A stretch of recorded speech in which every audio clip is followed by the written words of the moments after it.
Good afternoon and welcome to all of you. Good afternoon if you're somewhere in the Indian time zone, and good morning or good night if you're, good evening if you're in some other part of the world. So we'll resume today. Sorry, there was a small break. Of course, it was Vidwan Prabhu took a class, which was actually as per our original program, original plan, that he would take classes on Prabhupada Nectar, and I would take classes on Srila Prabhupada Lilamrita. So let's resume where we left off. Before that, I'll just offer prayers. Om Agyanatimirandasya Gyananjana Shlakaya Chakshurunmilitam Yena Tasmai Shri Gurave Namaha Shri Caitanya Manobishtam Stapitam Yena Bhutale Swayam Rupa Kadamahyam Dadati Swapadantikam Vandeham Shri Guru Shri Yuta Padakamalam Shri Gurun Vaishnavamscha Sri Rupam Sagrajatam Sagana Raghunathan Vitam Tam Sajivam Sadvaitam Savadutam Parijana Sahitam Krishna Chaitanya Devam Sri Radha Krishna Padan Sahagana Lalita Shri Vishakhan Vitamscha Nama Om Vishnu Padaya Krishna Preshtaya Bhutale Sri Mate Jayapataka Swamini Namine Nama Acharya Padaya Nitai Kripa Pradayine Gaura Katha Dhamadaya Nagra Grama Tarine Namam Vishnu Padaya Krishna Preshtaya Bhutale Sri Mate Gopi Paranadana Iti Namine Namam Vishnu Padaya Krishna Preshtaya Bhutale Sri Mate Bhakti Vedanta Swamini Namine Namaste Saraswati Deve Gauravani Pracharine Nirvishesha Shunyavadi Pashyatya Deshkarine Vancha Kalpatarubhyascha Kripasandubhi Evacha Patitanam Pavanebhyo Vaishnevbhyo Namo Jai Sri Krishna Chaitanya Prabhu Nityananda Shri Advaita Gadadhara Srivasadi Gaura Bhakta Vrinda Hare Krishna Krishna Krishna Hare Hare Hare Rama Rama Rama Hare Hare Mukam Karoti Vachalam Pangum Langayate Girim Yadkripatamaham Bande Shri Guruntarnam Yadkripatamaham Bande Paramananda Madhvam Sri Chaitanya Ishwaram Katanchana Smrite Yasmin Dushkaram Sukaram Bhavet Vismrite Vipritam Syat Sri Chaitanya Namamitam.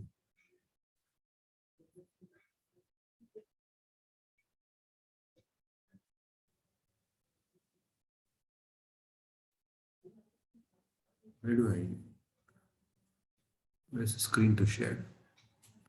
Where is it? The green? Yeah, but there is many green.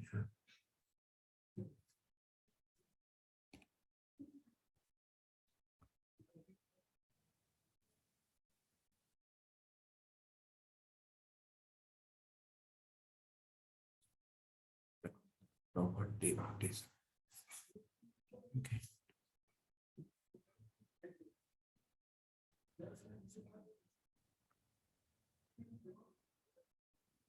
Okay. Sharing? Yeah.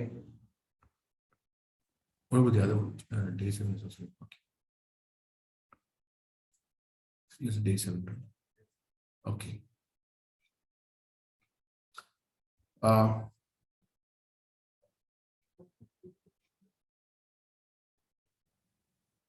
Before we resume, I have planned to do a small recap because it's important for us to have a sense of what's happening with Prabhupada's business, and because now he's getting more and more involved with preaching Krishna consciousness. So just to keep it in perspective, so I just wanted to do a brief recap.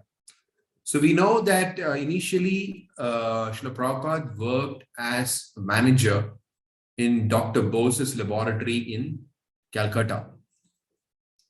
Then he moved to Allahabad, or Prayagraj, as they call it today, to start his own business.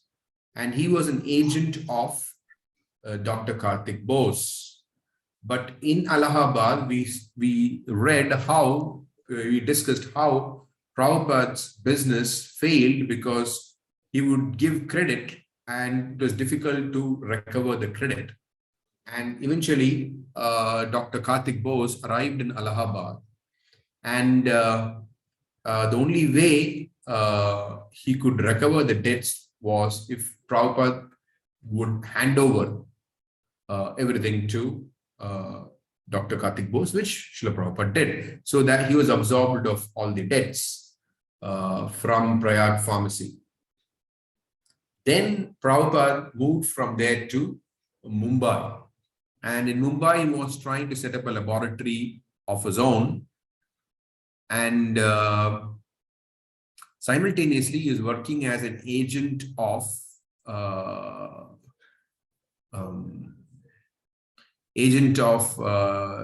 Smith Institute. And we discussed how the supervisor there, along with the son, they conspired to remove Prabhupada from Smith Institute, because they said Prabhupada was building a business and he was also acting as a representative of Smith Institute. So Prabhupada is actually compromising his interests in Smith Institute by having his own business. So he was removed from the Smith Institute. And however, one important thing which happened during this time in Mumbai was he met with, he helped to establish the Gaudiya mission, the Gaudiya Math, in Mumbai. And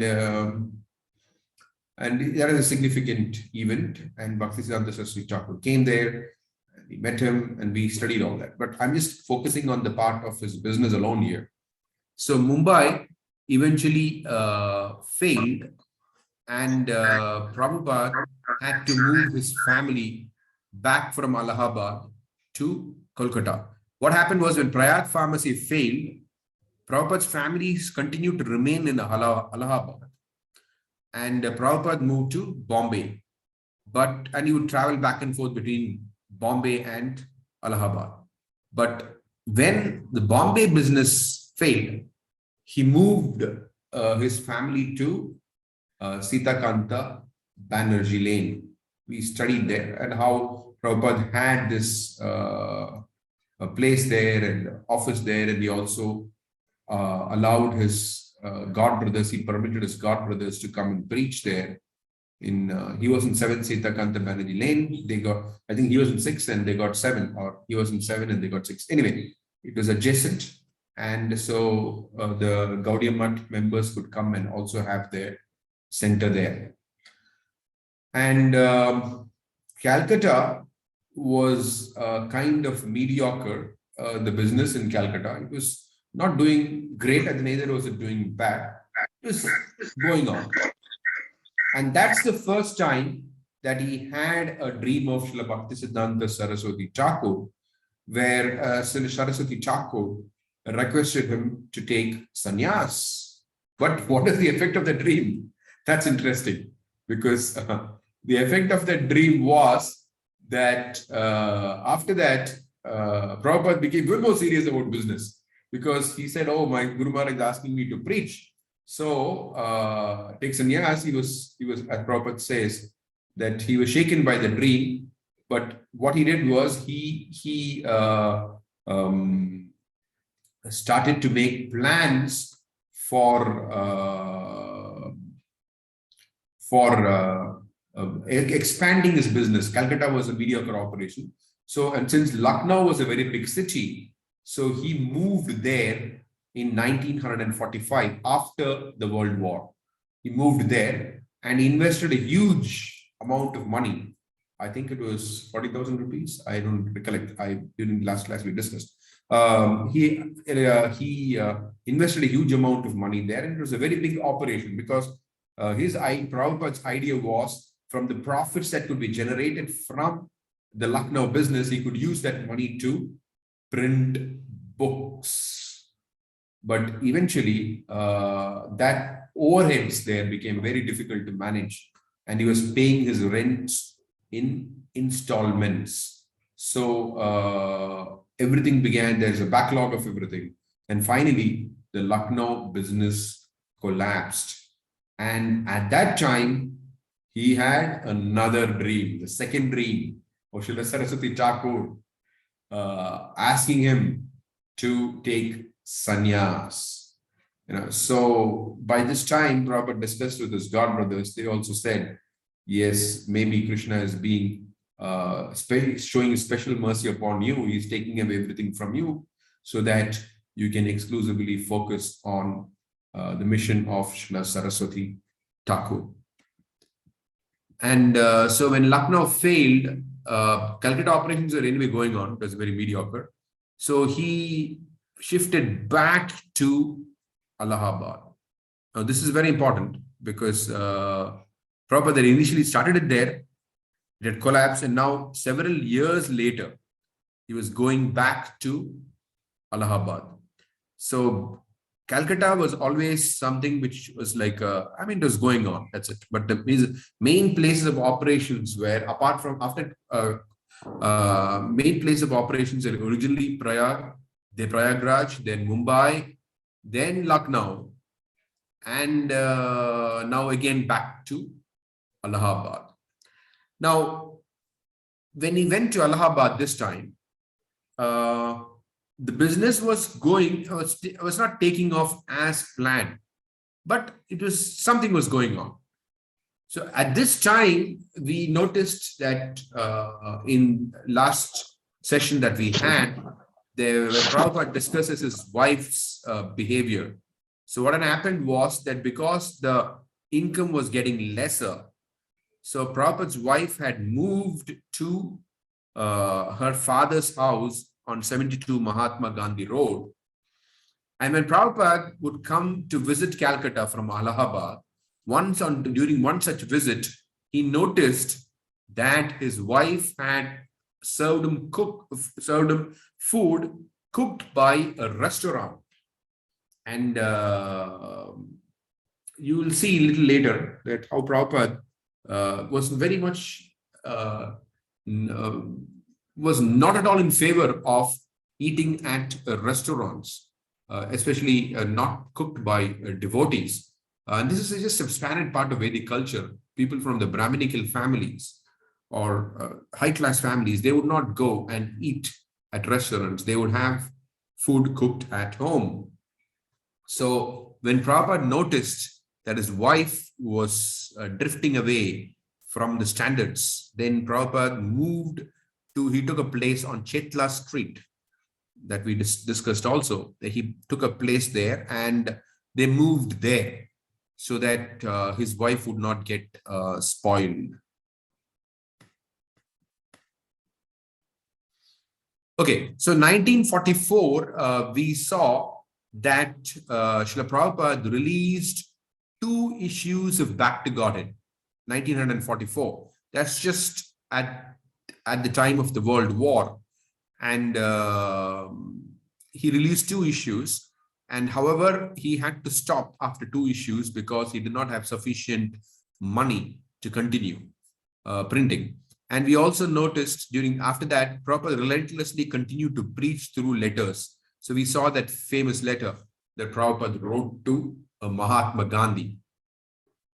So now 8 years later, he started his Lucknow business in 1945, and that closed down in 1948. And then he moved back to Allahabad. So while in Allahabad, he tried to, whatever money he was getting, he tried to save that money to print Back to Godhead magazine. So February of 1952 was the 3rd issue of Back to Godhead. So he revived it in February of 1952. And let's see how it went.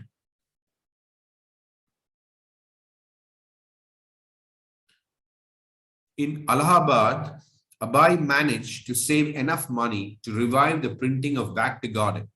And in February of 1952, from his editorial office and home at 57B Canning Road, the first issue in 8 years appeared. As before, he did everything himself.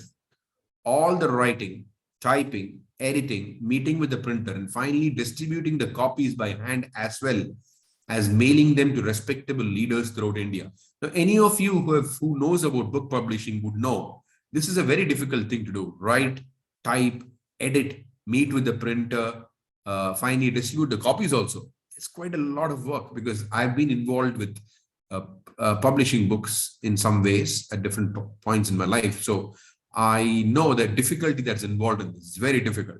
It may appear very simple For those of you who may not be familiar, but it's very difficult.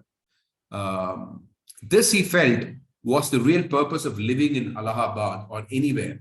This was the best use of money. The purpose of human life, to engage fully in glorifying the Supreme Lord. Other things were temporary and would soon be lost. When he visited his family in Calcutta, old friends would gather in his room and he would preach and give classes on Bhagavad Gita. Abai invited his wife and family to take part in these discussions, but they would resolutely sit in an upstairs room, often taking tea, as if in defiance of his preaching. Abai was supporting them. He was still associating with them, but he was bent on preaching, and they were not making it attractive for him to do so within the family. If there were to be family life for Abai, then his wife and sons would have to recognize and rejoice in the fact that he was becoming a full-fledged preacher. So Prabhupada is transitioning into a full-fledged preacher, and they were not going in the direction or assisting Prabhupada in the direction in which he was heading. They would have to understand that his life's concern was to serve his spiritual master's mission. They could not simply ignore his transformation. They could not insist that he was simply an ordinary man. Abai continued to draw his wife in, hoping she would gradually follow him in the preacher's life. But she had not the slightest interest in her husband's preaching. And why should he spend his days worrying about family, chemicals, and money? Let his relatives criticize, but back to Godhead was the real service he could offer to the whole family of mankind, the biggest family. Madhavendra Puri, a great spiritual preceptor and predecessor of Lord Caitanya, had written about the devotees' indifference to worldly criticism. O demigods and forefathers, please excuse me. I am unable to perform any more offerings for your pleasure. Now I have decided to free myself from all the reactions to sins, simply by remembering anywhere and everywhere the great descendant of Yadu and the great enemy of Kamsa, Lord Krishna. I think this is sufficient for me. So what is the use of further endeavors? Let the sharp moralists accuse me of being illusioned. I do not mind. This is typically what happens. When we take to Krishna consciousness, the moralists accuse that, oh, they are under some spell. Like they say, ISKCON is like addiction. I remember when I took to Krishna consciousness, my father's friends and my mother's friends, they would say, ISKCON, he's gone. I would think, yeah, that's right. ISKCON, he's gone, or ISKCON, she's gone. Because in fact, during our college days, we had this thing, like the youth forum, the common thing that was being spoken about during those days was that if you practice Krishna consciousness, and if your parents are not worried about it, there's something wrong with your practice, unless your parents are so saintly that usually if you practice Krishna consciousness seriously, parents would get disturbed. And that is a good sign, they would say. So we would always watch out. Are the parents getting disturbed or not? Not that we were intending to disturb them, but it served as a point of reference. And in the sense that because taking to Krishna consciousness means it is the end of material life. And ISKCON devotees typically exhibit that feature, which is quite tangibly visible for people. So they protest against it. You're giving up material life. Yes, we are not interested in material life, as Prabhupada we'll study later on in the New York case. When there is the accusation of brainwashing, Prabhupada says, what to speak of brainwashing? We are a brain scrubbing movement, he says. And in fact, he even says we are brain giving. You don't even have a brain. Anyway, okay. Let the sharp moralists accuse me of being illusioned. I do not mind. Experts in Vedic activity may slander me as being misled. Friends and relatives may call me frustrated. My brothers may call me a fool. The wealthy Mammonites may point me out as mad. And the learned philosophers may assert that I'm too much proud. Still, my mind does not budge an inch from the determination to serve the lotus feet of Govinda, though I be unable to do it. What a beautiful composition by Madhavendra Puri. Why should he waste time with petty family problems when he held answers to the problems of India and the world?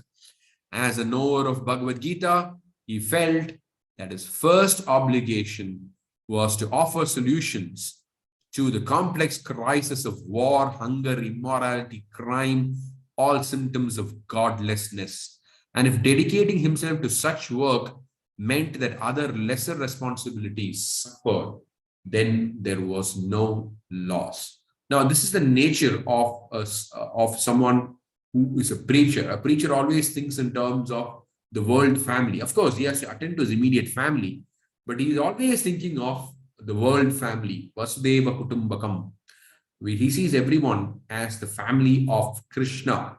He or she sees everyone as the family of Krishna. So they are called broad-minded. Others are called Kripanas. Prabhupada explains, Kripanas mean one who thinks only about one's own family, now to improve one's own family. But the opposite of the Kripana, what's the opposite of Kripana? I think it's a Mahatma. Anyway, Prabhupada mentions it in one lecture. So those are not Kripanas, the devotees. They look at the whole world as Krishna's family. And so they are concerned about everyone's welfare. Although they have the immediate responsibility of their family's welfare, they also have the larger responsibility of the welfare of the whole world. As Prabhupada said, as it is described, Prabhupada built a house in which the whole world can live. So the whole world is our family because everyone is a part and parcel of Krishna. And when we say whole world, Prabhupada would often clarify not just the human species. Every living entity is a member of Krishna's family. Okay. For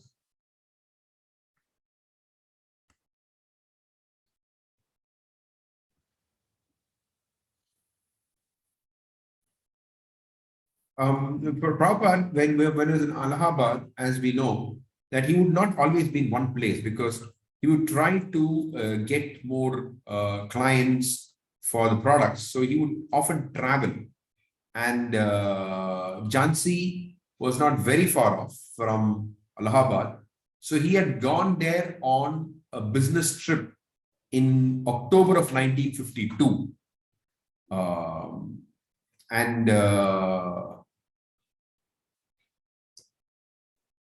Yeah, he had gone there in October 1952. November of 1952, he visits again. I just paused because I forgot to mention that in 1952, he revived the Back to Garden magazine and he published one more edition in 1952. February 1952, he published one edition. And March 1952, published another edition.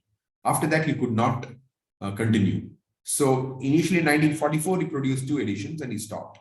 Then again in 1952, he produced 2 editions and then he stopped. And in October, he went on a business trip to Jhansi. And in November 1952, he revisits Jhansi. And this is a very important visit for us to understand.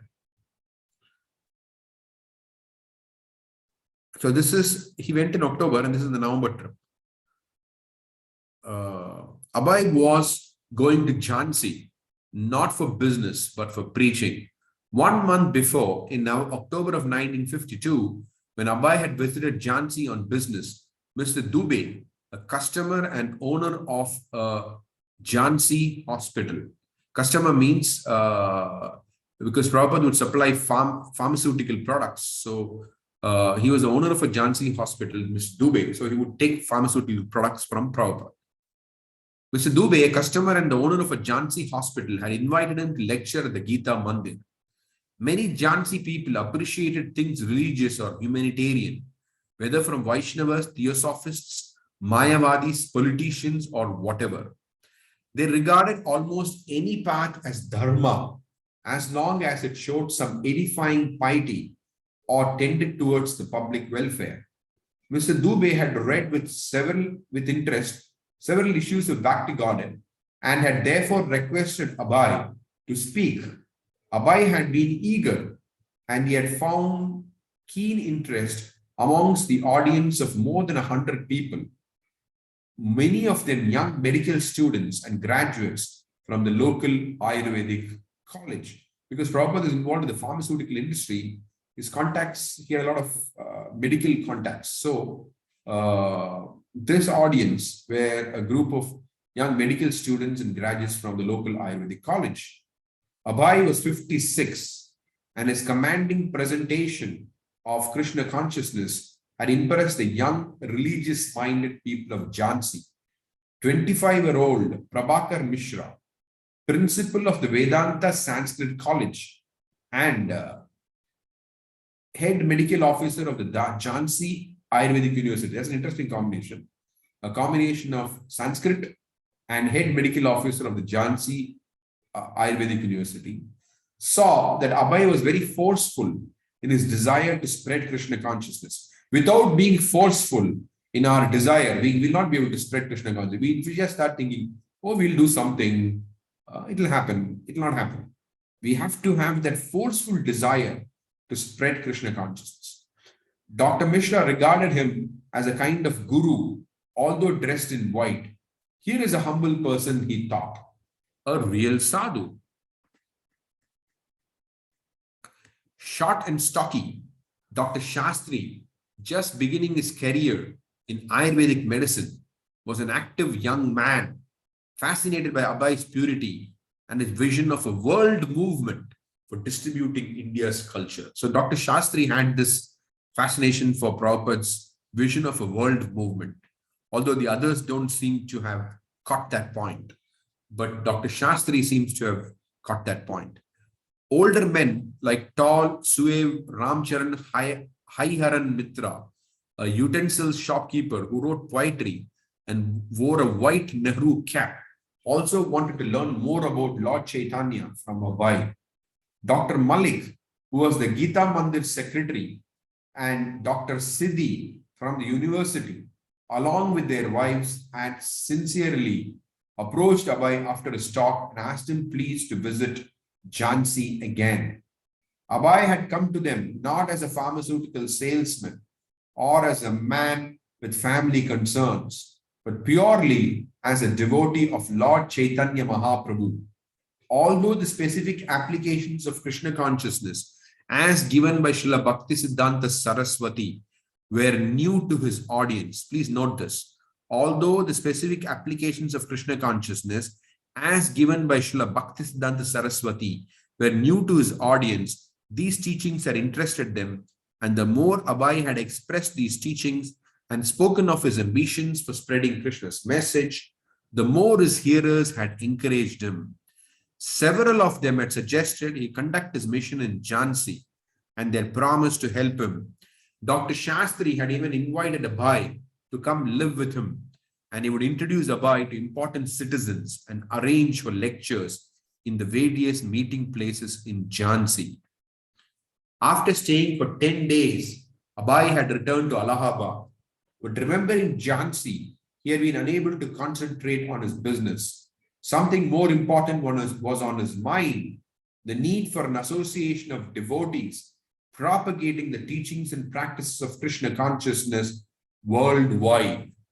With the Gaudiya Math now broken into permanent schisms, his godbrothers conducting their own private ashramas in separate locales, apparently impervious to any reconciliations, something would have to be done if the overwhelming atmosphere of godlessness were to be corrected.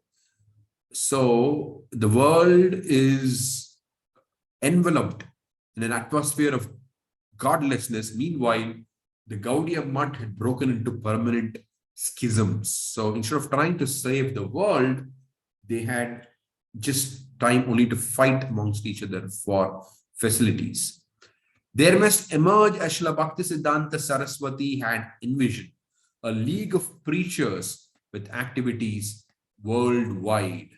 The nations of the world had sought unity through the League of Nations, and recently through the United Nations. Before the United Nations, there was the League of Nations. When the League collapsed, then they started the United Nations. The League had failed, and so would the United Nations, unless it recognized the true spiritual unity and equality of all living beings in terms of their intimate relationship with the Supreme Personality of Godhead. Abhay did not expect any good to come of such organizations, though they wanted peace and unity. Their attempts were simply another feature of godlessness. Why is it another feature of godlessness? Because it is centered on the fact that we can do it. But a life, God-centered life means we don't think in terms of we can do it. We think in terms of let us try sincerely and Krishna will do it. No, creating space and unity was the duty of Vaishnavas. So Abhay had been thinking that perhaps a likely place to start an organization of devotees would be Jhansi. It wasn't a major city, but at least he had found concerned people. The students had listened and accepted, and he had said they would help. Abhay had sensed a certain lack of sincerity and depth in their appreciation and a sentimentality that made him doubt their seriousness. But if he could find a few or even one who was serious, then he would have a beginning. Now, this is a very common thing that in India, people simply appreciate, and there's a lot of sentimentality involved, So, Prabhupada, I was recently hearing a lecture, but Prabhupada was in one place, and the owner of that place or a visiting guest, I don't remember this, the owner or the visiting guest, and he brings his, introduces his children to Srila Prabhupada and says, okay, this is my first son, second son, first daughter. He's introducing his family members. And then when that man left, Prabhupada looked towards his disciples and said, he's simply glorifying his sex life. That's it. So out of sentimentality, in India, people would worship or people would show some respect to sadhus. But surrendering to Krishna, that people were not easily, or people would not readily do, or that was not easy to actually surrender one's life to Krishna. But to show some appreciation and all that a lot of people in India still do. But to actually take up some steps in that direction, that is the real thing, which is not easy to find. Of course, the preaching mission in India has expanded, but there are millions of people who are still who still need to take up, millions and millions of people who still need to take up Krishna consciousness. Abhay had sensed a lack of sincerity and depth in their appreciation and the sentimentality that made him doubt their seriousness. But if he could find a few or even one who was serious, then he would have a beginning. He wanted to preach. That was his mission. Besides, he was getting older. Even if one person, Prabhupada writes in the introduction to Bhagavad Gita also, even if one person becomes a pure devotee, I would consider my mission to be successful. Besides, he was already getting older. If something were to begin, it should be now. So he would go to Jhansi again to stay for an indefinite duration. Without much concern for his Allahabad affairs, Abhay left his pharmaceutical business with his son and nephew, informing them that he was going to Jhansi. So basically, he did not give up the Allahabad affair, but he entrusted it to his son and nephew. He wanted to focus more on Jhansi. He wanted to see if a Krishna conscious preaching movement could be established.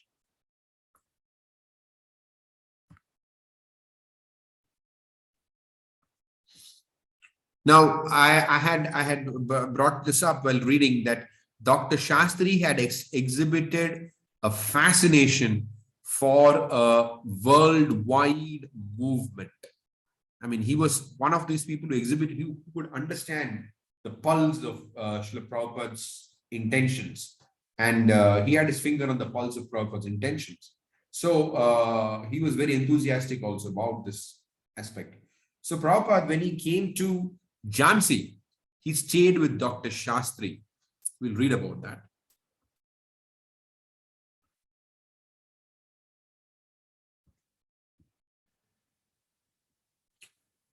Okay, before I say, so what in Jhansi, it is in a place called Sipri Bazaar. That's where Dr. Shastri had his clinic. This is a two-story building. First floor was the clinic, and the floor above that was Dr. Shastri's quarters. It was a single room, but he happily shared that room with Srila Prabhupada. And Abhay and Dr. Shastri would cook and eat together like family members. Abhay revealed his idea for a league of devotees, an organization with worldwide scope, but based in Jhansi. The citizens of Jhansi, he said, should all take part in helping spread Lord Krishna's mission. Lord Caitanya had said that Indians have a special responsibility to distribute God consciousness both in India and around the world. Now, this is Dr. Shastri's testimony, or he spoke about those times. Dr. Shastri, in his heart, always it was burning that the whole world was suffering in the materialistic view. Everyone is busy in eat, drink, and be merry. For the whole day, he was touring and preaching his mission that is prescribed by Chaitanya Mahaprabhu and his Guru Maharaj. He was having iron will, determination, and self-confidence about his mission. He was not doubtful at all. This is one characteristic of the followers of Sri Chaitanya Mahaprabhu, specifically the Saraswata Rupanugas. The Saraswata Rupanugas means we, the followers of Prabhupada, said that we follow Krishna consciousness as given by, as explained to us by Srila Bhakti Siddhanta Saraswati Thakur. Therefore, it is in the Chaitanya Charitamrita, there's a purport where Srila Prabhupada explains that we are Saraswatas, which means that we follow Krishna consciousness in the same manner that is prescribed by Bhakti Siddhanta Saraswati. And that is what is here, very clear here. Dr. Shastri is mentioning this point. He was having iron will, determination, and self-confidence about his mission. So it was not doubtful at all. This was the contribution of Srila Bhakti Siddhanta Saraswati Thakur. He made Krishna consciousness into a movement, a mission, and Prabhupada is not doubtful at all about it. So we should also have the same confidence about spreading Krishna consciousness, because we are part of this mission, the Krishna consciousness movement. He was Dridhavrata, staunchly determined. Actually, he was always preaching, Harer Nama, Harer Nama, Harer Nama, Iva Kevalam. Kalau Nasti Eva, Nasti Eva, Nasti Eva, Gatir Anyatha. No other way except Hare Krishna Nama. So always discussing. Sometimes the whole night he was discussing with me. Look at Prabhupada's eagerness. Sometimes the whole night is discussing with me, and sometimes I was fed up. I was requesting, please don't disturb me. Please let me sleep. And he, the old man, missionary worker, he was just like a young man. I was a young chap, and he was just like my friend, my elder brother. He was like my guide and teacher, because the preacher is a friend, philosopher, and guide. He was always trying to create a good atmosphere through Srimad Bhagavatam and Bhagavad Gita. The whole Bhagavad Gita was his practical life. This is the characteristic of Sri Chaitanya Mahaprabhu's followers. The whole Bhagavad Gita is our practical life. Otherwise, we cannot say that we are followers of Sri Chaitanya Mahaprabhu. His mission was not a mission of preaching only, but of practical action. He was also trying to catch me for this mission, and I would try to slip away. I did not think that he would do any miracle for spiritual revolution of the world, although that is what he urged us. So the same Dr. Shastri, he only had a fascination for Prabhupada's idea. He liked Prabhupada's enthusiasm, but even he did not think that it would be possible to create a spiritual revolution in the whole world.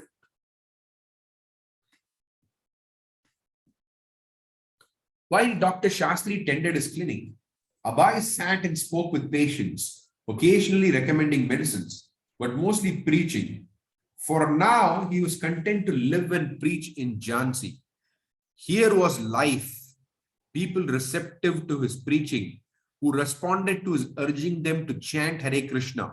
His desire and determination to leave everything else behind and preached day and night, depending on Krishna for the result, were increasing. He began regularly lecturing and chanting at various programs in the city, sometimes at several in one day. On Sundays, he would lecture at the Sadhana Mandir, another day at the Gita Mandir, another day at the Theosophical Society, and regularly in people's homes. Mr. Ram Mitra, the shopkeeper poet, maintained a Shiva temple near his home, and Abhay began to perform kirtan and lecture there. Sometimes Mr. Mitra would speak in Hindi on Bhagavad Gita at the Sadhana Mandir, and Abhay would attend. Sometimes Abhay would visit Mr. Mitra at his utensil shop. The shop was in a crowded Jhansi bazaar and opened onto the busy street. Abhay would sit down like an ordinary customer. Look at this. This is Prabhupada's humility. Prabhupada would sit down like an ordinary customer amid stacks of stainless steel buckets, bowls, and lotus, and speak to Mr. Mitra and friends about Caitanya Charitamrita. And sometimes he would listen to Mr. Mitra tell about his published book of poetry and his literary reputation. Mr. Mitra saw that Abhay's ambition was no less than to make the whole city of Jhansi alive with Krishna consciousness. Mr. Mitra could see it. Abhay quoted Caitanya Charitamrita. One who has received the great fortune of taking birth in India should make his life perfect and do good, and then do good for the others by spreading Krishna consciousness. And Abhay would add, the whole world is waiting, Mr. Mitra, for our spiritual revolution. Mr. Mitra would nod, his handsome Nehru-like face forming a smile.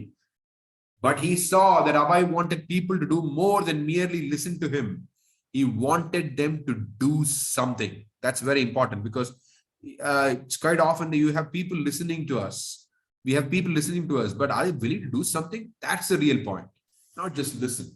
Once Mr. Mitra offered Abhay a copy of his book, showing him the foreword by a famous man, and repeatedly mentioned that the great sadhu Vinoba Bhave had liked the poems very much.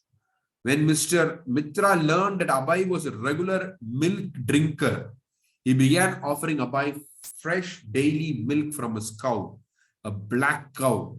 And black cows, Mr. Mitra said, gave especially good milk.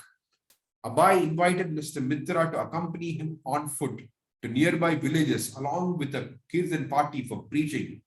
But Mr. Mitra declined, being unable to get anyone to tend the shop for him. So you notice, Prabhupada is trying to gradually involve everyone in his preaching efforts.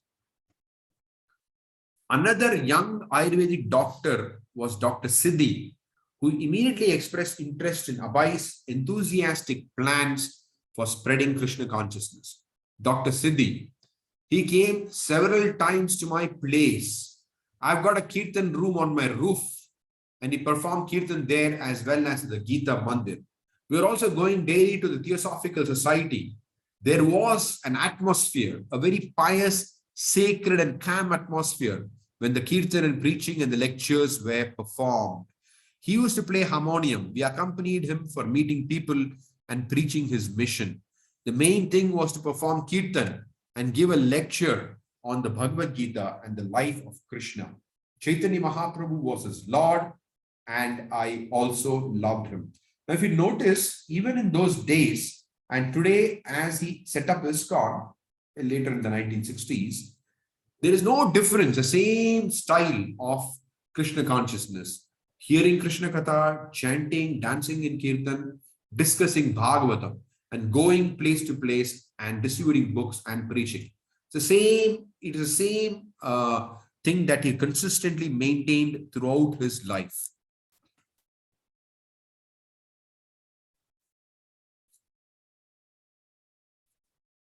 Radhelal Malik, secretary of the Gita Mandir and Sadhana Mandir, began meeting often with Abhay. Radhelal Malik. I was very much influenced by him. I used to spend 3 or 4 hours every morning in his association. That's very greatly fortunate. 3 or 4 hours every morning in Prabhupada's association is not a joke. I used to spend 3 or 4 hours every morning in this association.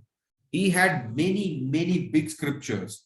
He was mainly concerned about the books about Sri Chaitanya Mahaprabhu.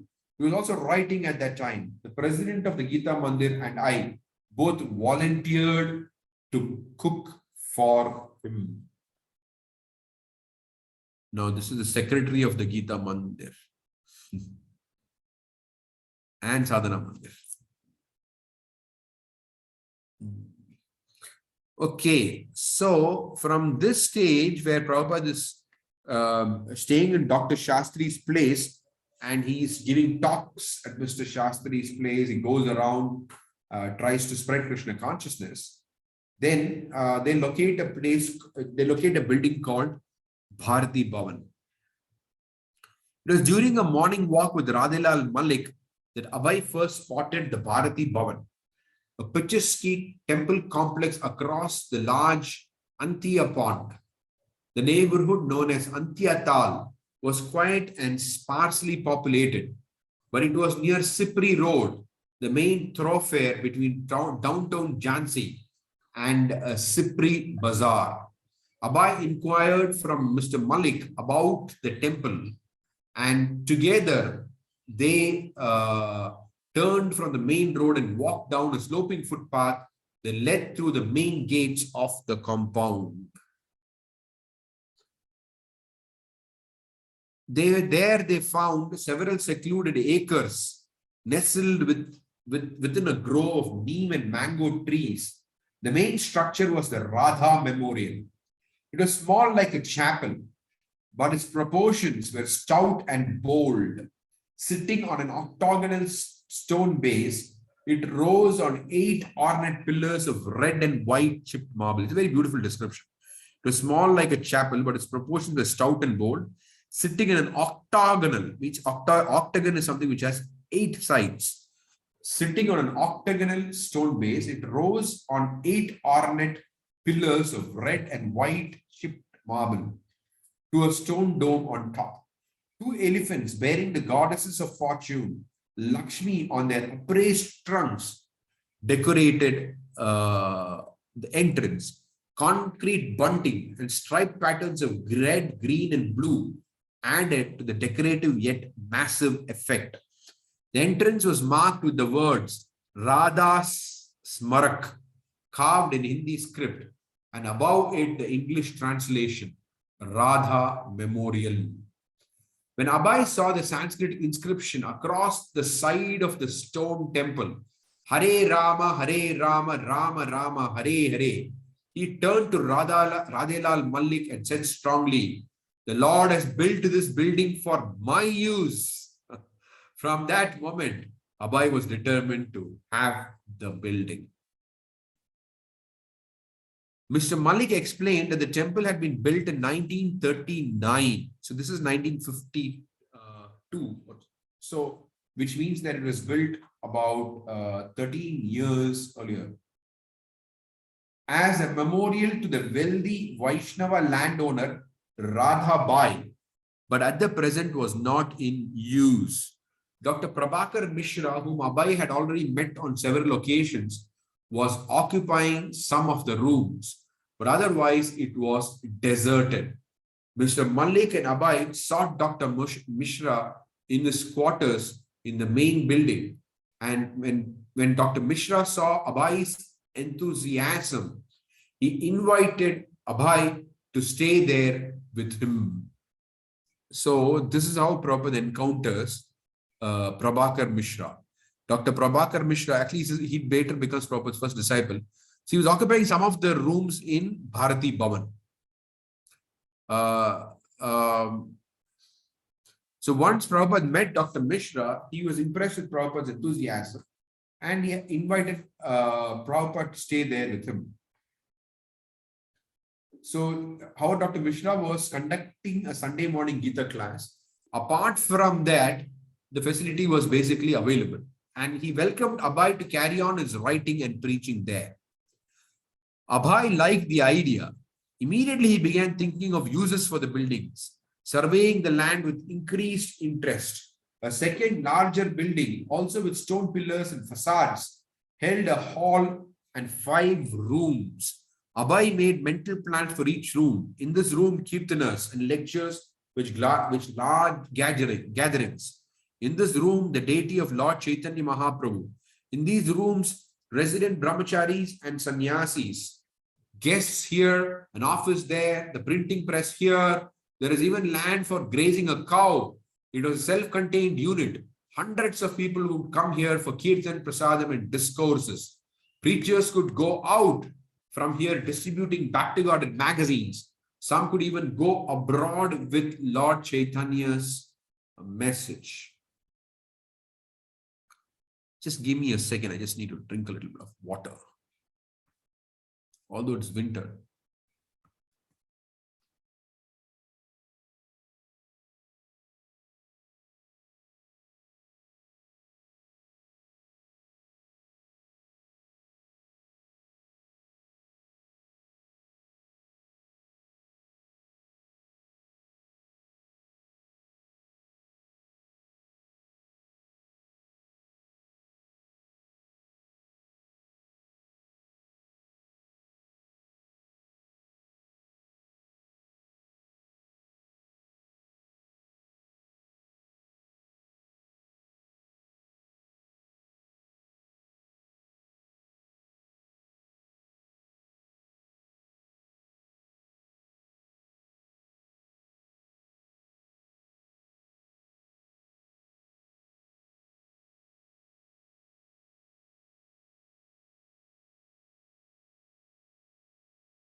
Okay,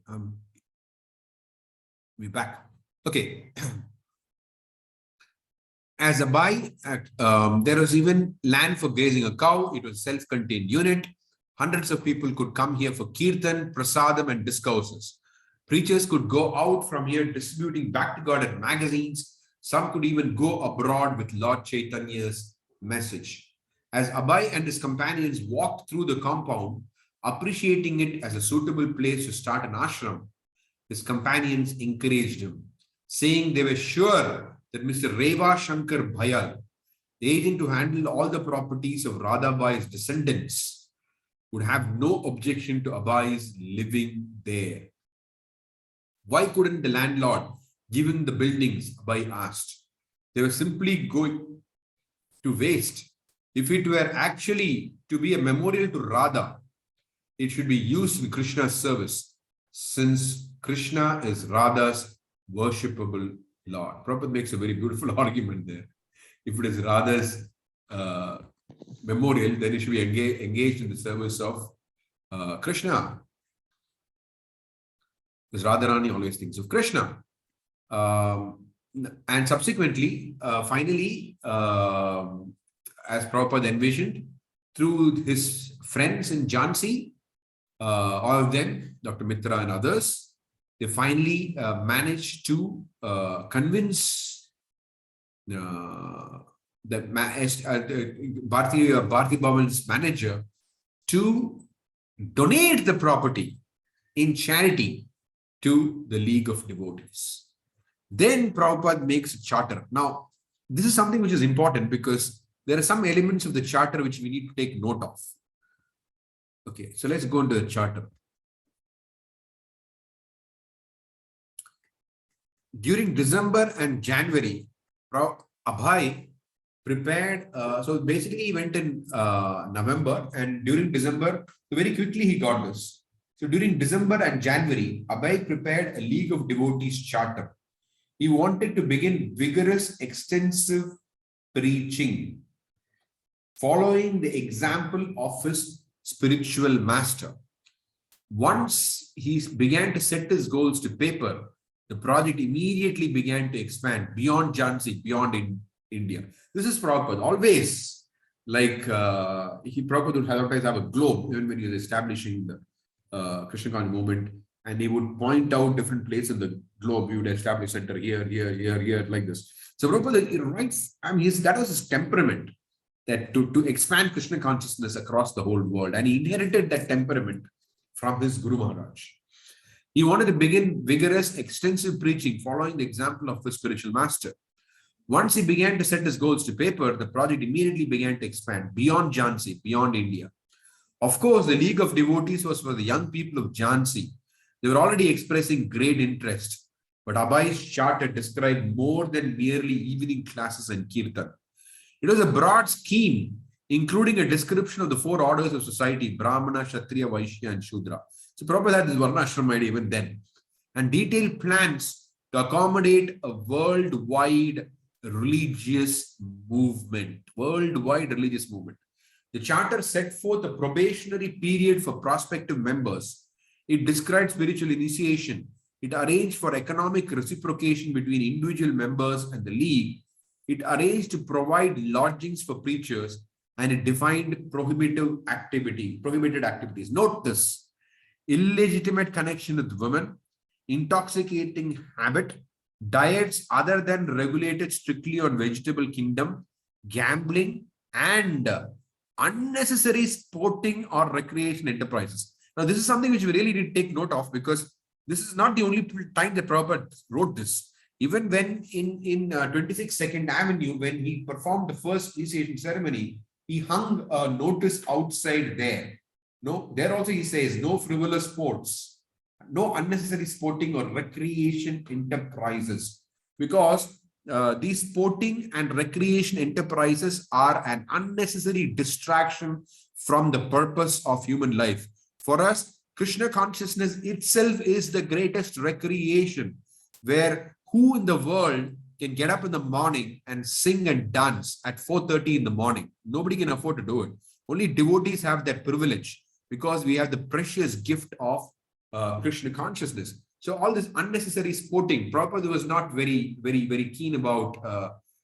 Prabhupada just did not like devotees following sports and interested in all these recreational enterprises. That is just standard, typical Prabhupada. Today, it may have infiltrated, not may have, it has infiltrated into ISKCON in various forms, the sporting or recreation tendency, but that is definitely not in line with Prabhupada's idea of a Krishna consciousness movement. To establish his league with the registrar in Lucknow, Abhay required a memorandum of association signed by the league members. In this document, which was to list the objectives of the society, Abhay expressed his vision for the continuation of a spiritual master's mission. Like his god brothers who had created new mattas after the dissolution of the Gaudiya Math, Abhay was forming a new branch of the Gaudiya Sampradaya to be called the League of Devotees. He was not simply claiming proprietorship of a few buildings. He was establishing a Krishna-conscious society that would expand into a world movement. His intentions were clearly not insular, but were directed towards creating centers for spiritual development all over the world. Notice that. There itself he writes that in the charter. Centers for spiritual development all over the world, Abhay wrote. Lord Caitanya revealed the transcendental process of approaching the absolute Godhead, and in his teachings, nothing appears to be observed from the point of human reasoning, nothing against any religion as accepted by the human and civilized world. So Lord Chaitanya's teaching is never observed from the point of human reasoning. You need to remember this. Is never observed from the point of human reasoning, and nothing against any religion. Any religion. Sometimes it becomes a fashion to just denigrate some religions. That's not Prabhupada's mood. Prabhupada would always say that the other religions were like the abridged dictionary, and Krishna consciousness is like the unabridged dictionary. Like, for example, in the Bible, there are instructions like do not steal and things like that. You don't find that instruction in the Bhagavad Gita. Similarly, Prabhupada, this morning I was hearing a lecture where Prabhupada saying that the Prophet, he said, Prophet Muhammad, he instructs the Muslims not to have sex with one's own mother and sister and things like that. So Prabhupada is saying, from that you can understand the kind of audience that they were preaching to. Whereas in the Bhagavad Gita, Krishna is speaking to Arjuna, who belongs to highly evolved society. It's called the Vedic society. So there's no need of talking about do not steal and do not have sex with your mother and sister. You don't have these. You don't need these kind of instructions. They're all very preliminary instructions. So Prabhupada would say that's why, because in the Bhagavad Gita, 9th chapter, Krishna says is Raja Vidya Raja Guhyam, the most confidential knowledge, which means that so Prabhupada, Krishna also says in the Bhagavad Gita, having known this, nothing else will remain to be known. So like that, Bhagavad Gita is like the complete treatise on God. Of course, Bhagavatam expands even further. But as Prabhupada would say, as far as the Krishna conscious movement is concerned, we know what is God's name, we know what is God's form, we know what is God's address. So that aspect of Krishna consciousness is there in our movement, in the teachings of the Bhagavad Gita. And I often tell people when they ask me about other religions and Krishna consciousness, I always say, if you look at other religions, they all speak about giving up adharma. They all speak about sarva adharman paritejya. Whereas Krishna consciousness speaks about sarva dharman paritejya. It's not even speaking about, of course, we should know when we say sarva dharman paritejya, it includes sarva adharman, because without sarva adharman, one cannot even be established in dharma. And then it says, give up dharma also, sarva dharma, and just engage in the service of the absolute Godhead. So when we hear the word, when we hear the phrase sarva dharman paritejya in the Bhagavad Gita, we should be very conscious of the fact that sarva dharman paritejya does not mean that we can do sinful activities. No, we are well above that stage. I mean, first of all, the stage of, we have to cross the stage of sarva adharma. Then we come to the stage of sarva dharma. Without sarva adharman, we are not qualified for sarva dharma. That's a very important paritejya, of course. Sarva dharma. So unless we give up all adharmic activities, we are not eligible to give up all dharmic activities. That's very, very important. Lord Caitanya revealed the transcendental process of approaching the absolute Godhead, and in his teaching, nothing appears to be observed from the point of human reasoning, nothing against any religion as accepted by the human and civilized world.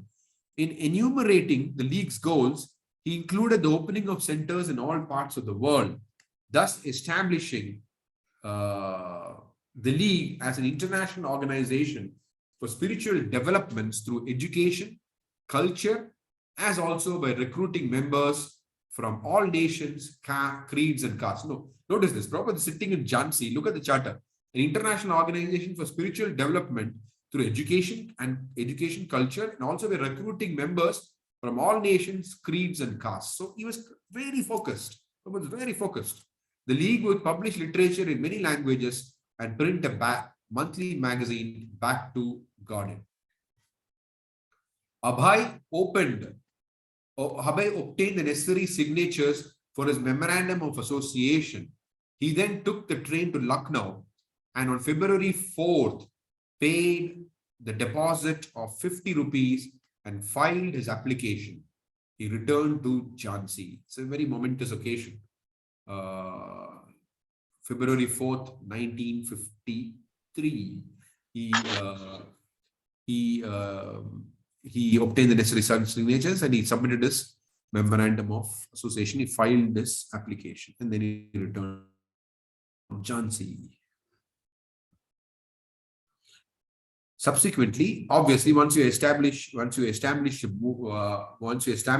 society, a league of devotees, the next thing would naturally be to inaugurate that. So let's see how Prabhupada inaugurated it. And this is again something which is interesting. If you notice this, we'll see a pattern here. So on February 4th, he submitted the applications. And now, March, April, May, 3 months later, he holds a grand opening of the League of Devotees. On May 16th, 1953, Abhay held a grand opening celebration for the League of Devotees with continuous readings, kirtan, and prasadam distribution from early morning until night. Now, this is a standard ISKCON program. So, Prabhupada's idea of spreading Krishna consciousness is very, very consistent. Abhay held a grand opening celebration with the League of Devotees with continuous readings. This is a part of our Krishna conscious movement, kirtans, and prasadam distribution from early morning until night. The buildings were decorated with leaves, flowers, and many earthen water pots. In the evening, when attendance was the greatest, Abhay lectured from the 9th chapter of Bhagavad Gita on Raja Guhya Yoga. I mean, 9 chapters called the king of all knowledge. So that's why he takes this, the most confidential knowledge. He takes this from the verse itself, Raja Vidya, Raja Guhya. So he borrows from the phrase and he gives it the name Raja Guhya Yoga. Prabhakar Mishra conducted a fire sacrifice and several Brahmanas chanted mantras from Brahma Samhita. Guests received a 16-page prospectus containing Abhay's essay on the need for the league and an excerpt from the charter explaining its goals. It was signed Om Tat Sat Abhay Charanara Vindo Bhakti Vedanta, founder and secretary. He is both the founder and the secretary. The opening was a pleasant, auspicious event for the people of Jhansi, and hundreds gathered in the evening for Abhay's lecture. Dr. Sharma, a charter member of the League and an editor of the Jhansi daily newspaper, had already publicized the event and was planning a write-up for the following day. The Gaudiya Patrika also reported the following. Also reported on the opening, The editor of the local Theosophical Society, Sri Lakshmi Narayan Rajapali, was also present, although he holds different philosophical opinions from Bhaktivedanta Prabhu. The editor, so Theosophical Society has got a different different idea. So still, Sri Lakshmi Narayan Rajapali was also present, although he holds different philosophical opinions from Bhaktivedanta Prabhu. He is very sympathetic with this movement. In the assembly, there were many people worth mentioning. The inauguration and establishing of deities will be done soon. The assembly will request Rajapati, Shri K.M. Munshi, to perform the inauguration ceremony. Rajapati refers to the governor of the state. Governor is referred to as Rajapati. Now, notice this name, K.M. Munshi, the same person who performs the inauguration ceremony. His own wife becomes the cause to close the League of Devotees. At least the Bharti Bhavan was closed down by Mr. Munshi's wife, which we will deal with a little later. Not in today's class, in tomorrow's class. Not tomorrow's class, sorry, the next week's class. Their center had been registered by the Society Registration Act. Sri Bharati Bhavan is the name of the League's building, in which they have a lecture hall and a temple that resembles a palace. That's a nice description by the Gaudiya Patrika. The assembly has many activities at the center, and there are also facilities for members to live there. Abhay felt confident that the Bharati Bhavan would now be established and recognized as the home of the League of Devotees. He was happy to see that the opening day was not merely his private affair, but an event celebrated by the most important citizens of Jhansi. Okay, on that triumphant note, so we'll end today's class. So if there are any comments or questions. Something on the chat.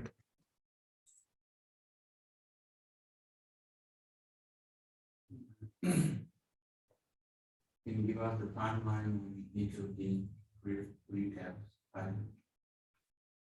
When you were doing the recap. Oh, we're doing the recap. Okay.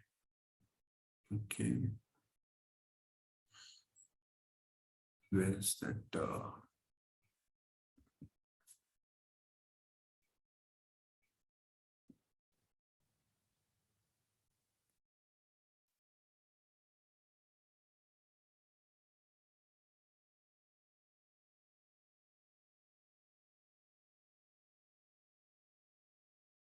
Lucknow, he started in 1948, 1945. This five Lucknow fails. He started in 1945. That's because that he started right after the World War, and it collapsed in 1948. So he went back to Allahabad in 1948, and the Prayag pharmacy was about 15 years before this. So that means it was about, 1923. That's correct, actually. That's correct, 1923, because that's when Prabhupada went, after he met his Guru Maharaj, then he goes to Prayag pharmacy, and then he goes to, what do you call, Allahabad. That's right after meeting his Guru Maharaj in 1922. 1923, he goes to Allahabad. And when did he go to Mumbai? That I need to look this up. Just give me a second. Mumbai was.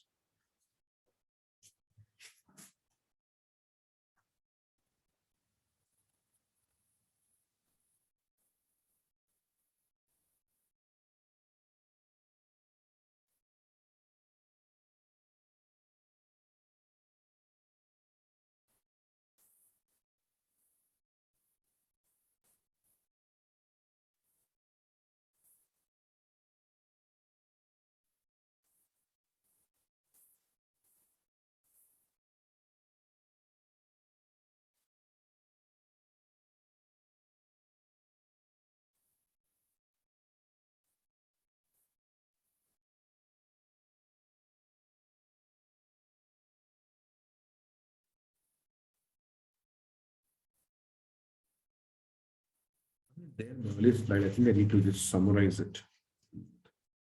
Um,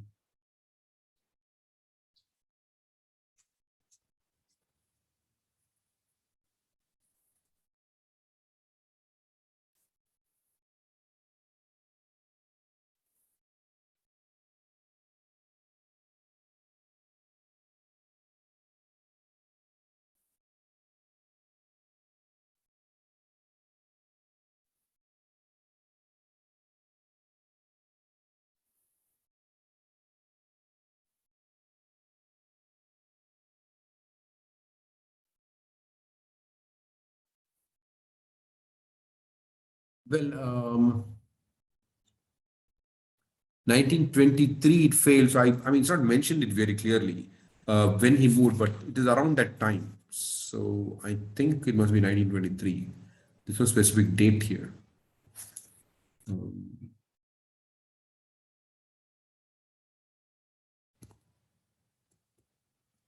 There's no date. I'll have to find out if there's a timeline to. There's an exact year in which he went, but as far as I know, it's 1923.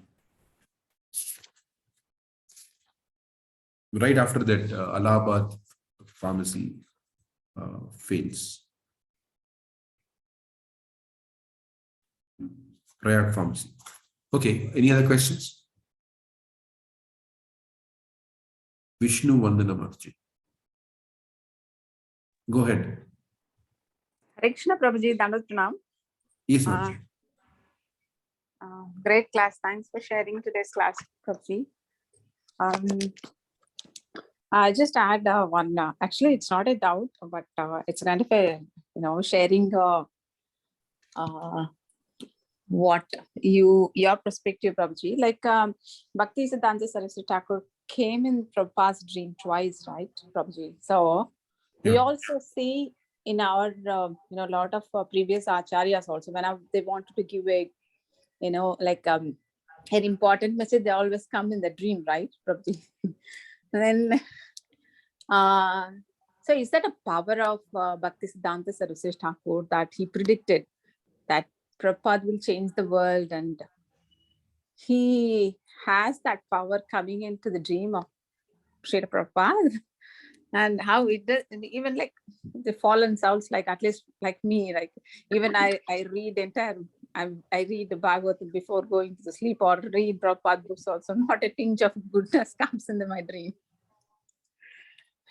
And you keep reading and Prabhupada will appear in your dream. No, not that. That's a fact. That, Why not? No, not that. My question is not that. Like, actually, is that the Bhaktisiddhanta Saraswati Thakur has predicted? And then is that the power of Siddhanta Saraswati Thakur, that he came in the dream of Srila Prabhupada, or at the time Prabhupada has that he already got, because he is born to that to change the world, right, Prabhuji? So is that Prabhupada has got that power that he can able to sense his Guru Maharaj message? So yeah, see what happens in when you have these kind of pastimes going on. One thing that we need to know is that a Vaishnava is very powerful. Like Prabhupada said, Bhaktivinoda Thakur, Vaishnava is so powerful that in 18 days they can transform the whole world. You know, so Prabhupada has asked this question: so why didn't Bhaktivinoda Thakur do it then? And Prabhupada replied saying he could have done it, but he has given us the opportunity to do it. You know, so that is Bhaktivinoda Thakur's mercy, he says. So like that, these acharyas are all very empowered acharyas, like Bhaktivinoda Thakur. All of them have the capacity to transform the world. But in the pastime of the Lord, there are different people who are assigned to do different things. So Prabhupada is assigned this task of transforming the whole world. And Lochandas Thakur, in his book Chaitanya Mangal, there is a conversation where Lord Chaitanya Mahaprabhu says that when he's asked this question, what happens after you leave the planet? How will this movement spread, across the whole world? So there he says that Mora Senapati Bhakta, the commander-in-chief among my devotees, will appear and he will carry out this task. So in the spiritual dimension, there are different great personalities, the eternal associates of the Lord, who perform different functions. So Prabhupada was assigned this function of carrying out the task of spreading this Krishna consciousness across the world. And Bhaktisiddhanta Saraswati Thakur is an eternal associate. And being an eternal associate of the Lord, they're not ordinary people. In fact, they're all Shakti Avesh, means they're empowered with the specific potency of Krishna, with specific potencies of Krishna. So Bhaktisiddhanta Saraswati could foresee, they are Trikalagya, so they can foresee what is going to happen in the future also. So he could foresee that Prabhupada would establish the Krishna conscious movement across the world. That's why when they were requesting him to join when they told Bhaktisiddhanta Saraswati Thakur, why doesn't he join us? So Bhaktisiddhanta Saraswati Thakur says, there's no need of him joining us. When time comes, he will do everything. So they have it. They know it. It's not that, they're not ordinary people. They have the gift of looking into the future. Yeah, but that, you see, the gift of looking into the future can be not just with eternal associate of the Lord. Even other people also have this kind of by performance of yoga and all that. Some other sadhus also may have this ability, but the ability to see the Krishna conscious future, that only a pure devotee can have. That nobody else has an access to it. Nobody can predict appearance of devotees and spreading of Sankirtan and all that. That can only be predicted and can be seen only by an eternal associate of the Lord. Cannot be seen and predicted by someone else. But mundane affairs, other people also they may know some things. Yeah, I understand. And Prabhuji, when you said these, our acharyas are all definitely associates in Golok Vrindavan, right? As Prabhupada also is any associate in Golok, because it's not mentioned anywhere. Still Bhaktisiddhanta Saraswati Thakur is mentioned, 9 Mani Manjari, right, Prabhuji? Yeah. So is Prabhupada also is an associate because it's not mentioned anywhere. Yeah, we take what is definitive about Prabhupada. What we don't know, we don't know. There's no need of speculating about it because of the fact that we are not liberated personalities. So we can't understand something of that realm, of the transcendental realm, using our mundane intelligence. So we can only stick with what we know of, which is that Lord Chaitanya himself is saying that the commander-in-chief of my army will come and spread the Sankirtan movement. So we know that Prabhupada did this task. So we know that he's the commander-in-chief of Lord Chaitanya's army. And then Bhaktivinoda Thakur had said that a great personality will come. So we can stick with these things, because what he is in Vraj Leela, we don't know. But in what is in Gaur Leela, we know that he is definitely eternal associate. He is the commander-in-chief of Lord Chaitanya's transcendental army. But what is in Vraj Leela, we don't know. But some devotees, because Krishna, Prabhupada, when he reached the shores of Boston, he wrote this prayer, right? Krishna tava punya ho bebai, right? So some of them, some devotees take that to mean that Krishna is, that Prabhupada is the Sakya Rasa. And they also say that's why he established Krishna Balaram temple in Vrindavan. But Krishna Balaram temple he established because that is Raman Reti. That is where Krishna Balaram used to play. So, so similarly, Krishna tava punya ho bebai does not necessarily have to mean that that he is a cowherd boy, because one thing that we need to understand is that as we progress, as in the spiritually perfected stage, the higher rasas include the lower rasas. For example, Madhurya includes Vatsalya, Sakya, Dasya. It includes all the three. You know, similarly, Vatsalya includes Sakya and Dasya. Sakya includes Dasya. So just because it's expressing a certain sentiment does not mean that we have the authority or the ability to conclude what he is. That's a mistake. We can only take what the eternal associates reveal to us. Prabhupada did not speak about it, so we don't know. We only know from scripture, I mean, that he's the general of Lord Chaitanya's, commander-in-chief of Lord Chaitanya's Sankirtan army. So we should just be satisfied with. How does it matter anyway? Yeah.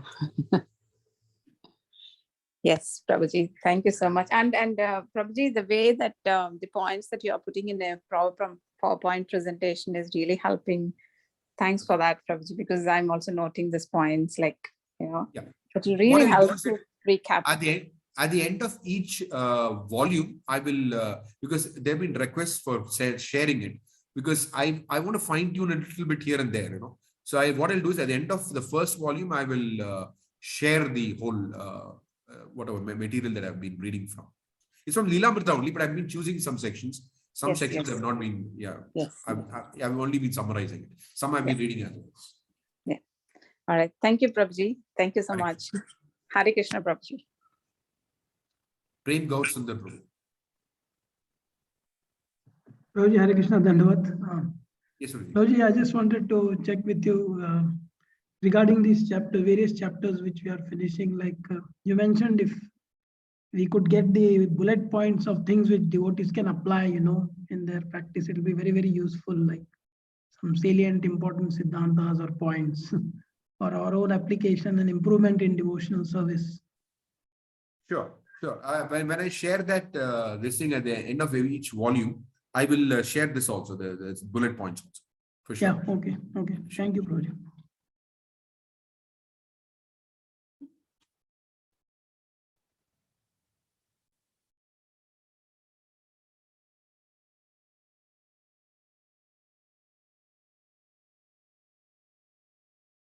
Any other thoughts or questions?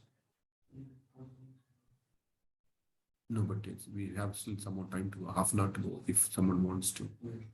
We stopped 15 minutes early today. Prabhuji, can I ask one? I mean, not a question exactly.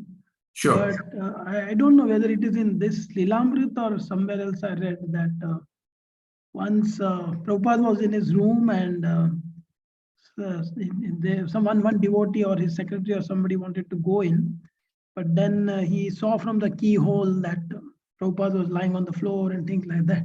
So finally, when he entered, he asked Prabhupada, "What were you doing?" He said, "I was fighting with Balram." So I don't know whether that is an indication that maybe he was a coward boy or something like that.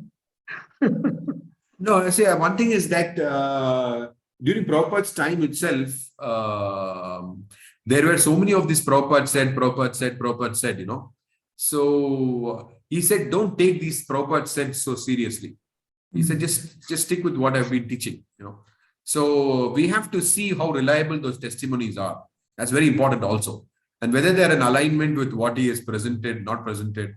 So anyway, my point is that I remember I was in Vrindavan in the early 1900s. So not 1990s. During the height of ISKCON's Gopi Bhava days, you know. So during that time, we had people even from outside of ISKCON talking, because those are the heydays of the Gopi Bhava, the Rasika days. You know, so I remember there is I was just wondering what in the world is going on, because during Prabhupada disappearance day, you had one sannyasi coming up and saying that you know, I was thinking that my spiritual master, proper disciple, I was thinking my spiritual master is a cowherd boy, but when I heard from this Maharaj that how he actually is a Manjari, I was thinking, what is the relevance of any of these discussions to a member of the Saraswata family? Because these kind of discussions, what is the relevance of it? Because whether he is a Manjari or whether he is a cowherd boy, how does it matter? We have to attain love of Godhead and go back. Because the question is whether he's an eternal associate. Yes, we know he's an eternal associate. He's an Uttamadhikari. There's no doubt in that. So that's enough for us, because we are being carried to Krishna Loka, where, I mean, we've been offered pure love for Krishna. And that's all. That's the highest goal of life. Prema Pumartha Mahan. That's it. So how does it matter? It's a detail which really doesn't make a difference to any of our lives or practice. That's why whenever a questions are like this, I really usually dismiss it, because what is the relevance? Really, what does it matter? Because does it really matter? Oh, is Prabhupada this or Prabhupada that? How does it matter?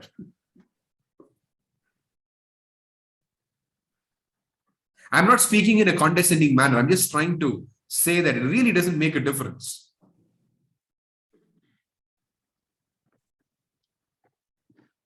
Prabhuji, one more thing I have heard in certain lectures that a lot of important events happened in Prabhupada's life after every 11 years. Like, is that correct? Or I don't know. I have not made an analysis of that. And if it is so, then can we get that kind of sequence after every 11 years? What happened?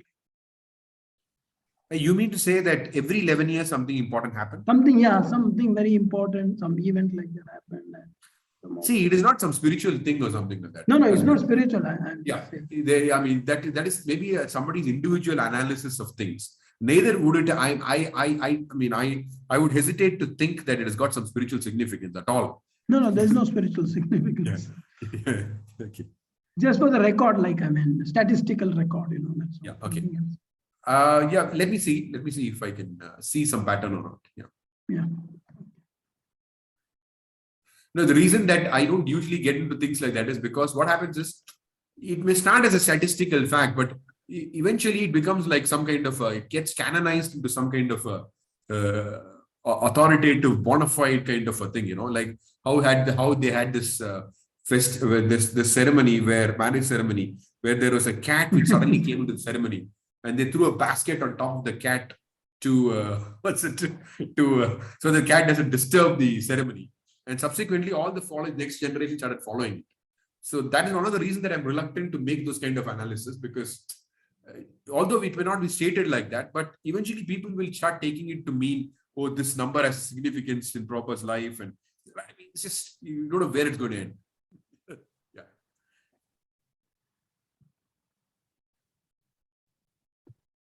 Leela Madhuri Mataji. Hare Krishna, Prabhu. Dandavad Pranam. Thank you for the wonderful class. Hare Krishna.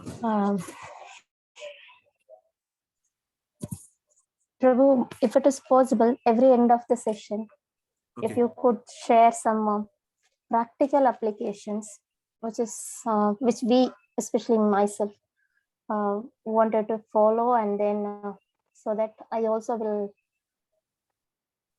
try to get progress in Krishna consciousness by hearing from Prabhupada life incidents. This is one request. And also one more thing, due to some reasons, I might miss one or two sessions in between. So if it is possible to get the recordings immediately, it will be very useful for me, because weekly 2 days we have classes. So by the time I complete the hearing of one recording, the other session will come up. So it is only a request, Prabhu. Yeah, see, this course is conducted by MI, Mayapur Institute. So Prem Gaurasundar Prabhu, who is a member of the MI, can you just ensure that the recordings are posted on time so that... Yeah, for all these classes, Damodar Prabhu is always posting the recordings. Sometimes there is some delay. Particular case, it may be Rudra Prabhu, I'm not sure. We can create a schedule. Like, for example, if there is a Sunday class, by when it will be maximum, by when it will be posted. Similarly, if there is a Thursday class, maximum by when it will be posted. So then they know. Generally, it is posted the next day. I don't know if something has gone Last Thursday class, it was not posted. Okay, we have to check. Okay, Mataji, as far as practical application, since you asked the question. So, for me, what really struck in today's reading was the fact that we don't need to do something extraordinary. We just have to do something which is standard. But our human mind is such that we always are trying to look for something new, esoteric, interesting. All these things. But the very fact is that if we just stick with just the standard things, our life will become very joyful. Like here, if you notice, Prabhu is sticking with the same program. What is the reading, chanting, preaching, same thing actually. But our minds cannot, minds are like a popcorn because they really need to, it's in the mode of passion and ignorance, right? Passion means you keep wanting newer and newer things. But in the Krishna consciousness movement, or in the process of Krishna consciousness, the way we get that is by, we call it the sadhana bhakti, right? When we absorb, disciple means discipline, Prabhupada said. When we absorb ourselves in that discipline, that is what gives us an entry into the variety and the ecstasy of Krishna consciousness. Without that, we cannot get an access to the entry, we cannot get an access to the variety and ecstasy of Krishna consciousness. Okay, let me be more specific now. In the Bhagavatam, Prabhupada explains that one can see Krishna in every page of the Bhagavatam. He says one can perceive Krishna in every page of the Bhagavatam. And he says, how is it possible to do that? It is possible to perceive Krishna in every page of the Bhagavatam if one hears Bhagavatam attentively. Then he says, how is it possible to hear Bhagavatam attentively? Then he says, one who is pure in mind can hear the Bhagavatam with rapt attention. Then he says, how is it possible to be pure in mind? It's possible to be pure in mind when one is pure in actions. How is it possible to be pure in actions? It is possible to be pure in actions when one is pure in eating, sleeping, mating, and defending. So if you notice it, these are our fundamental regulative principles. Now we may think that these are moral principles. That's correct. It's a moral principle also. But it's not just a moral principle, but it's a principle of cognition. If you want to perceive the absolute truth, it is a principle of cognition, because generally these principles are considered as moral principles or dharmic principles, religious principles. It's not just religious moral principles, but yes, that is true. But it's far more than that. It's a principle of cognition.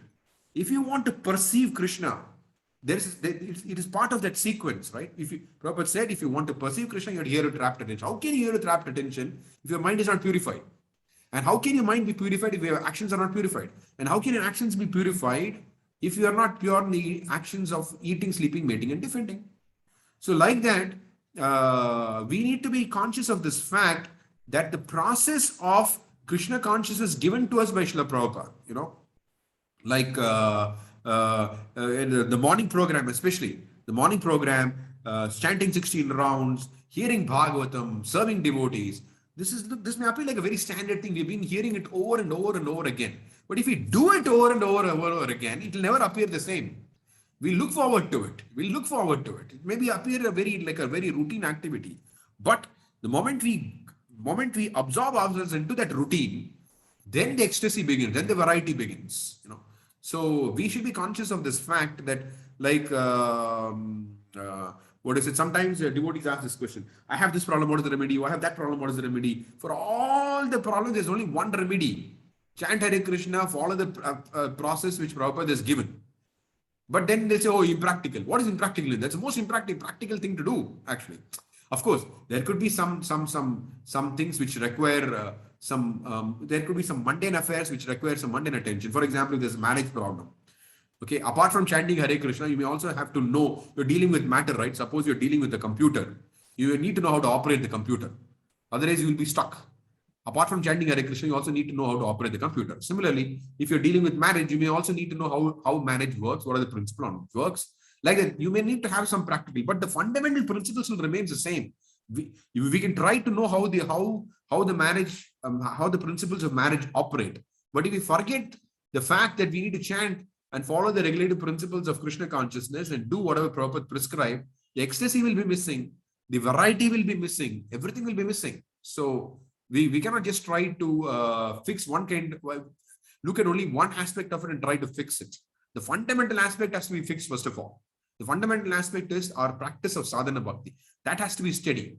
Then everything else can be fixed. Other things you can try to fix, but that will not necessarily fix our problems of sadhana. Sadhana problem has to be first of all fixed. Then everything else will automatically, there is a way to fix every other problem also. These are some spontaneous thoughts since you asked me about practical application of today's class. And Prabhupada is not giving up, right? He's very focused. He's continuously doing what he's supposed to do. Even after the entire thing, Jhansi failed. You'll see that later, tomorrow, next class. Jhansi failed. Still, when he goes to America, does the same program. He succeeds there. He's not thinking, let me change the program. The audience is different. He doesn't think about all these things. He tweaked the detail a little bit, but the principle remained the same. The chanting the holy names, the Bhagavatam, that those are the fundamental activities of Krishna consciousness. Those cannot be tweaked. I mean, those cannot be changed, but they can be tweaked in a certain manner. That's all.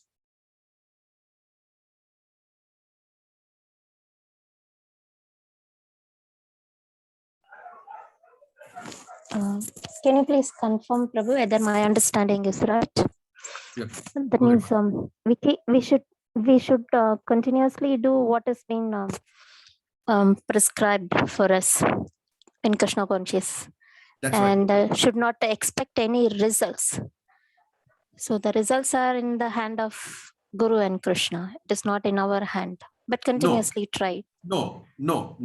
It's exactly the opposite.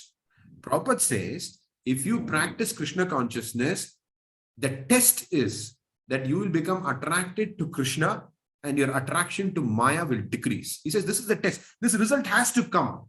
Otherwise, we are not practicing bhakti properly. He says that result we are interested in. And that is our test also, Prabhupada says. What is the result that we're interested in? Our attraction for Krishna should increase and our attraction for Maya should decrease. Prabhupada gives from Bhagavatam, he gives the example, he quotes this, Bhakti Pareshanubhava Viraktiranyata, which means that when you, the example is given in the Bhagavatam of when you eat food, right? Two things should happen simultaneously. One is that you should feel the pleasure of eating.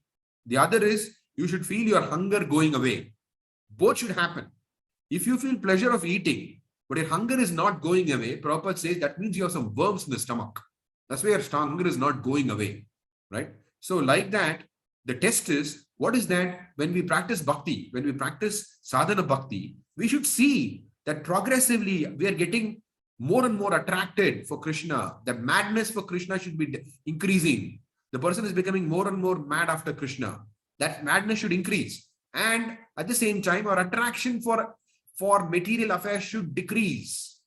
Two things should simultaneously, that result has to be there. If the result is not there, we are not practicing bhakti properly. So we should measure our progress by seeing those results. That's why Prabhupada says, nobody needs to give you a certificate in Krishna consciousness. You yourself have to give your certificate. I mean, nobody externally can assess you. You yourself can assess yourself. Nobody externally needs to assess you, sorry. But you can yourself assess yourself by seeing how much attraction you're developing for Krishna and how much you're getting detached from, how much distasteful material enjoyment is becoming for you. Sorry to interrupt you, but I just wanted to say that first. So go ahead with the remaining part of what. No, I need this kind of answers, Prabhu. Because last time when I asked some question, you said, who knows that whether my mind is talking or Krishna is talking to me. So obviously my understanding, I wanted to know whether my understanding is right or wrong. So it was required, your interruption. Thank you so much. Okay, so now, but at the same time, then what does it mean? You would perform your actions, but you don't have, but you don't think about the result, but perform your action. That Prabhupada is teaching this throughout the Bhagavad Gita. That means that when we perform a certain endeavor in Krishna consciousness, we're performing a certain service, correct? The result of what is going to happen with that, like for example, let's say you're being given a preaching assignment. You're being given to distribute books, right? Let's say you're given an assignment to go and distribute books. You go and try fully, sincerely, you try to distribute. And with whatever instruction you've been given, go and sincerely try to distribute. But still, if only a few people bought the book, why are you worried about it? Because you will notice that if your attitude is correct, these two things will happen. Your attraction for Krishna will increase by going out on book distribution, and your attraction for Maya will decrease. Despite the fact that you have only succeeded to a certain extent, doesn't matter. Bhaktisiddhanta Saraswati Thakur was pleased even when one magazine was distributed. So even if he used to say that even if no one comes, you just preach and the four walls will listen to you. You know, so that is what we mean by we are not interested in the result. That kind of result we are not interested in. But not interested in means like we are interested, but we are not affected by it if it doesn't come. It isn't Krishna's hand. We are interested in that result, obviously. We want more people to get books. We want all that. But if it does not happen, then there's no need of becoming morose. That means we are thinking we are the doers. That is why Krishna is trying to teach us that don't think that you are the doers. Okay. So, but on the other hand, for the practice of sadhana bhakti, it is a scientific thing. You have to practice and see that you're getting attraction for Krishna and your attraction for Maya is decreasing. So even when you go on book distribution, if you come back from book distribution, you're distributed only a few books. It doesn't matter. If you are properly fixed in Krishna consciousness, you will notice that you will feel a lot of attraction. Oh, I mean, you would have advanced by the process of doing that activity, and your attraction for Maya is decreasing. But if you're overwhelmed by false ego, I could not succeed, I did not do that, I did not do all that, then where is that ecstasy and where is that detachment? You know, so we should be conscious of the fact that in a prescribed activity, the result is not enough.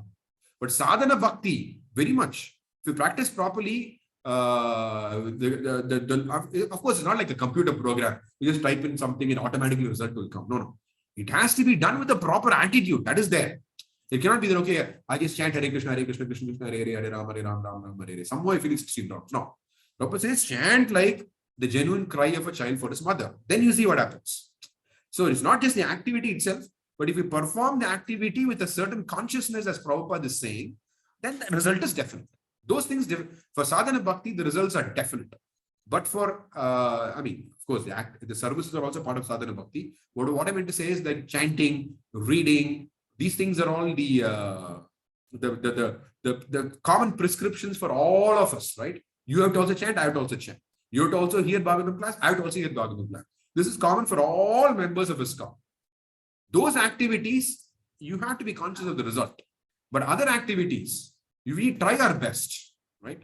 Like, for example, book distribution or other things, which are not, you may be given book distribution service, somebody else may be given some other service. Those are specific to individuals. So there we try our best. The problem comes when we replace that philosophy with trying to be the best. Then there's a problem. Our philosophy is not to be the best in everything. Our philosophy is to try to do your best, not be the best. In the process of trying to do your best, if you become the best, fine, that's Krishna's will. But we are not interested in becoming the best and all that. We are interested in doing our best. And Krishna is the one who provides the specific results in those activities. Is it okay? Yes, Prabhu. Can I ask one more question, Prabhu, if time permits? Sure. I had been hearing from senior devotees that, as you said, if the result is good, it is Krishna's mercy. But when something goes wrong, I should take up the responsibility of correcting myself that I did not do well or I did not give my best. So the result is not come out properly. So I should go back and check what I have or where I have gone wrong, so that the next time when I do the same service, I could give the best. Is it the right way of understanding to take up the bad result? I mean, of course, in Krishna consciousness, there is no good and bad. Everything is by the will of mercy of the Lord. So in case, as you said, if only few books are gone, so should I take up that responsibility of going back and checking that if I could have done something else, few more books would have gone or something like that? No. See, yes, good question. But see, it has to be seen by ethics, okay? Because if you have done it properly, if you have really given your best, okay, then Yayatma Suparidasiti phenomenon is there. Like that's why Bhagavatam says, how do you know whether you're doing bhakti properly or not? Yayatma Suprasidati, which means that you're completely satisfied in the heart. That is the point. You know, it's not that what do you call it? You perform bhakti and then you're always thinking in terms of performance, and because you're always thinking in terms of performance, you're not experiencing the Yayatma Suprasidati. How is that possible? Because of the fact that we are not focused enough on the fact that we are insignificant. Who are we? We are insignificant. We can only try our best. We are foolish. We are insignificant. We can only try our best. But if the best also does not accomplish the results, we are not supposed to become depressed with that. This is something which we need to really understand. There's a difference between trying to be a controller and trying to give our best. When we give our best, we should accept we are foolish. Okay, I tried my best, it didn't work. Okay, let me do the next time properly. That's it. To move on with life. We cannot get stuck with that, thinking that, oh, this went wrong. What went wrong? Well, I mean, it is called wounding yourself with your own gun. You're shooting yourself. It makes no sense. That is not the prescribed process by Prabhupada. Prescribed process is do your best. Okay, it didn't work in this time. Next time I'll try it. Okay, it didn't work next time again I'll try it. But each time you're enthusiastic. If you lose your enthusiasm, something is wrong. That is the test. That is the test. That Yayatma Suparidasati phenomenon goes away, something's wrong. Even if you have failed, still you should feel satisfied in the heart, in the sense that you should not feel depressed. You should not feel depressed. Satisfaction of the heart means, I'm not talking about, it does not matter in that sense, not in that sense, but you will feel, all of us have the experience of material depression.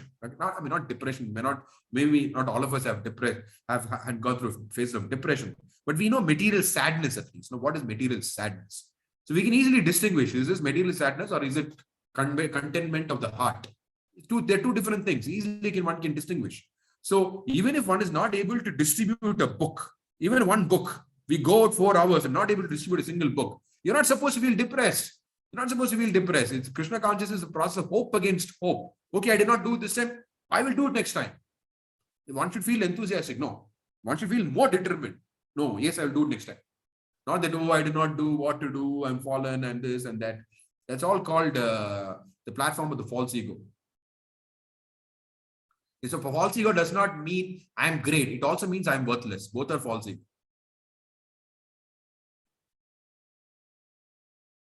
Two sides of the same coin. Could you please repeat? We are supposed to just think we are nobody. We are supposed to think we are nobody. We are neither worthful or worthless. We are simply being engaged in the service of Krishna. That's it. By Prabhupada and our spiritual masters, and we are nobody. We are neither great nor because we are simply spirit souls. Because all this great and not great, they're all material conceptions. We are neither great nor not great. We are simply servants of the absolute truth. That's it. Whatever capacity our spiritual masters, or superiors, or Prabhupada is engaging us, we are just happy to be engaged in it. Thank you so much, Prabhu.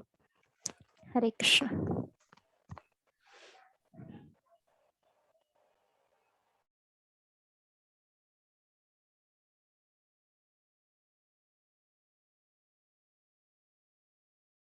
Anything on chat?